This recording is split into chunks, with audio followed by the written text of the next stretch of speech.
Hello again, everybody.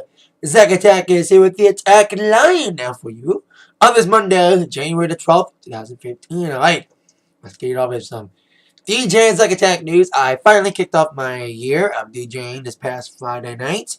I had a couple of extra days off because I was supposed to do a New Year's Eve gig when it got canceled last second. So I had like a 3-week break in between gigs.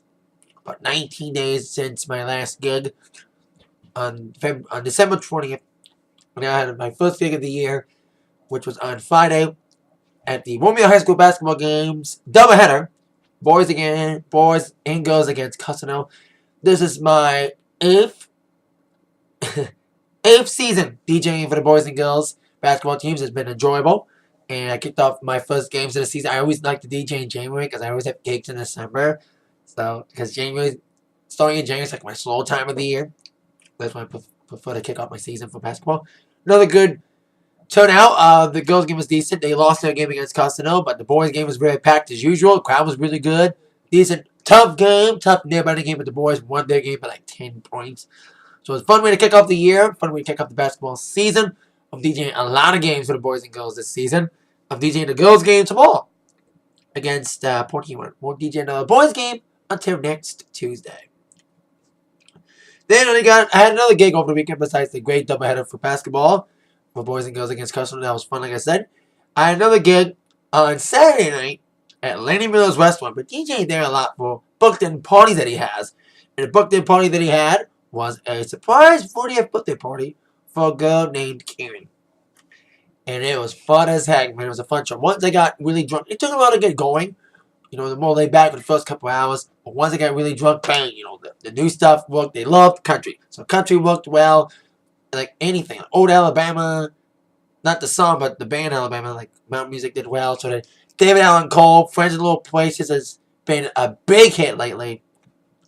And of course, new songs did okay. Like All About the Bass did well. But then Uptown Funk, the reigning #1 song in this country, got the biggest response for a new song of the night. Sex and All did well. A lot of new stuff did well. Even my segue for Baby Got Back and Anaconda worked amazingly. That was awesome. That segue looked awesome. So, it was a fun night on Saturday night. 2 great gigs to kick off the year. Like I said, I got another basketball game tomorrow for the girls against Port Huron. So, there you go. Now, kicking off the entertainment news for this day with your #1 movie in the country. Well, for the first time in 2015, we have a new #1. Ending the multi-week reign of The Hobbit was Taken 3. Taking the top spot with about 40 million. In its first week, about 39 million.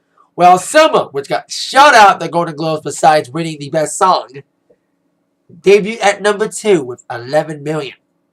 Got slaughtered by Taken 3, who got the 3rd biggest opening in January ever in the history of box office. Congrats to Taken 3 for taking that top spot. Of course, like I mentioned, Selma did end up losing all the Golden Globes besides one. They did win Best Song. Of course, I did make a Golden Globes review, which is on this channel. Now, on with the rest of the entertainment news besides the #1 movie. Starting with the finally news on when Stephen Colbert will make his debut on The Late Show on CBS. Now, as we all know, David Letterman's set to have his last show on May the 20th. That will be his last show on my cousin's birthday. So I will always remember that. But we didn't know until now when Colbert was going to make his debut on The Late Show. And now we do know the date. It will be September the 8th. The week after Labor Day. So they have no idea of what's going to be on at 11:30 until Colbert's arrival, since, like I said, David Letterman's last show is May 20th. So basically, they got 4 months of blank space at between 11:30 and 12:30. Of course, the new Late Late Show host is James Golden, who is a British actor and comedian. He will start on March 23rd, so who knows? We'll go on 11:30 after Letterman leaves before Colbert arrives. So it's going to be interesting to see Colbert on The Late Show, which will have a little bit of stuff that he's never had on his own Colbert Report, besides having a staff along for the ride. His staff will be joining him. According to Rolling Stone, that some of the staff will be joining Colbert. and they will have a band. Colbert never had a house band before, and that's the tradition of every late night show on the networks, is that a late night show must have a band. Like Letterman had Paul Schaefer for years, Jay Leno had Kevin Eubanks for years. Of course, Jimmy Fallon now has the Roots. So Colbert needs his own house band. So they don't know who that's going to be yet, but Colbert will have a house band. Kind of doing a traditional late show, but making it a little bit different. Since Colbert's got an extra half hour now. Because Colbert's show, Colbert Report usually was a half hour. Now he's got an hour to kill. So see how he does on his debut of the Late Show on September the 8th on CBS. I think that day is a Tuesday. On a Tuesday, Colbert will make his debut on September the 8th. Now, on with the little bit of news that could be on the Attack Sports, but I decided to put it here in the Atakline because it's referring to entertainment in sports. Katy Perry, we all know, is doing a halftime show on February 1st doing Super Bowl 49. Of course, either the Pats or the Colts versus either the Seahawks or the Packers. We'll find out next time. I predict Seahawks and Pats. But we do know Katy Perry will be joined by a special guest. Now, last year, Bruno Mars was the halftime show. I thought he needed someone to carry him. He got Red Hot Chili Peppers to join him because I thought someone needed to back Bruno because Bruno doesn't have that amount of hits. He only has like 5 hits under his name. I thought he needed someone to carry the show for him, but he didn't need anybody. As I saw later on, Red Hot Chili Peppers were lip-syncing their parts. And Bruno Mars kicked ass with or without the Chili Peppers, so he didn't need them. I don't think Katy Perry needs anybody. But she will be joined by another rock icon, so we'll see how Katy Perry sneak into a song list besides doing probably Firework and Teenage Dream and War. Probably sneak in a little I ain't gonna go my way. Yes, Lenny Kravitz will be joining Katy Perry on the Super Bowl halftime show. Of course, known for All I Gonna Go My Way as Guess Who cover American Woman, Fly Away, Let Love Rule, among other songs. So, be interested to see how Katy does with Lenny Kravitz. See how that combination works. See if Katy doesn't need Lenny. But I think Lenny could do well with Katy if they do it right. Don't let Lenny do too many songs because it's Katy's show. So maybe Lenny come in for like one song. Maybe for Are You Gonna Go My Way or maybe American Woman with Katy being the American Woman. So we'll see what happens when Lenny Kravitz does appear with Katy Perry on a halftime show. I think that's the only guest announced. We'll see if any other guests do get announced, but I hope Lenny is the only guest for Katy's show because Katy doesn't need anybody else to join her on her show. Because, like I said, she's got enough hits to carry her own show. Unlike Bruno, who needed someone to carry him, but he didn't need to because despite the lack of hits, he carried it on his own with his showmanship.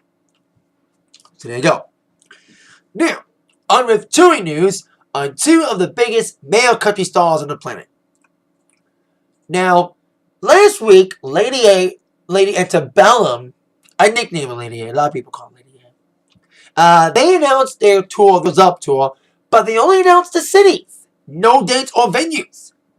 Tim McGraw and Dierks Bentley used that same approach to announce their tours today, only announcing the cities, no dates and venues yet. First, let's start with Dierks Bentley, who had a heck of a 2014 with his hit album Wiser being accompanied by the hit single Drunk on a Plane. Now he's set to go on the Sounds of Summer tour. We joined as openers young country artist Kip Moore, known for his hit songs Beer Money and Some But a Truck, who needs a new song bad, and Maddie and Tay, who's known for their hit single Make It for the Broad Country, Girl in a Country Song, and up-and-comer Cannon Smith. And like I said, only the cities are announced for Mr. Bentley. He'll be kicking off the tour, at least he got the opening date, on June 5th in Raleigh, North Carolina.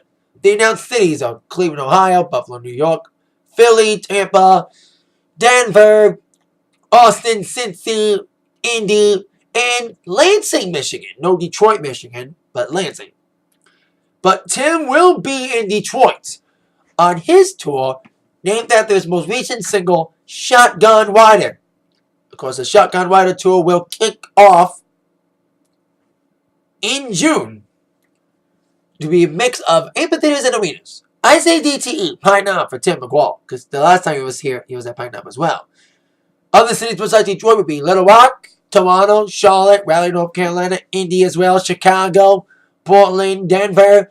It'll be joined with openers Billy Currington. I think he's a good choice. Known for hit singles, Good Directions, Don't, People Are Crazy. That's how country boys roll. Pretty good at drinking beer. Did I say People Are Crazy? It must be doing some right. So, I like Billy Currington. And also, young up-and-comer Chase Bryant will be opening up for Tim as well. Both tickets for both Tim and Dierks will go on sale on January 26th as part of the Live Nation Mega Ticket. That's the same thing with Lady A. Some of their cities on their tour will be part of the Mega Ticket for Live Nation. I think the Detroit shows on both Tim and Lady A's tours will not be a part of the Mega Ticket. So, there you go. Tim McGraw and Dierks Bentley use the same approach as Lady A, only announcing the cities for their upcoming tours. No dates and venues yet, but I hope to see Tim. You know, I think it'll be a fun show, especially with a good opener like Billy Currington. Should be a fun tour. I hope to see that. And that is it for the Atakline for this day. Thank you very much for watching. With that in mind, y'all better attack for the news from Zach. See you later. Yeah. Oh, should I say, since I wear my Macho Man shirt today. Ooh, yeah. Big gut. See ya.